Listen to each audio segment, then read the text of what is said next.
ఎరికలోడు ఎరికల భాష మాట్లాడతాడు, ఏం చిన్నబుచ్చుకోడు.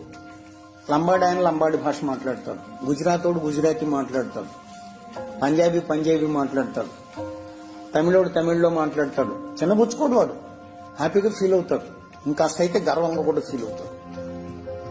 ప్రపంచంలో ఒకే ఒక్క జాతి ఉంది, తన మాతృభాష మాట్లాడటానికి సిగ్గుపడే జాతి.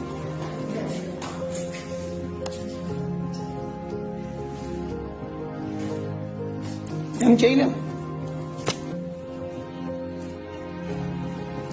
దేశ భాషలందు తెలుగు లెస్స. ఎక్కడో విన్నాం, కృష్ణదేవరాయల కాలంలో ఎవడో అన్నాడని ఆయనే అన్నాడు. దేశ భాషలందు కాదప్ప, ప్రపంచ భాషలందు తెలుగు లెస్స. ఎందుకో తెలుసండి, అన్ని అక్షరాలు ఉన్నటువంటి భాష ప్రపంచంలో లేదు, అన్ని విడి శబ్దాలు ఉన్నటువంటి భాష ప్రపంచం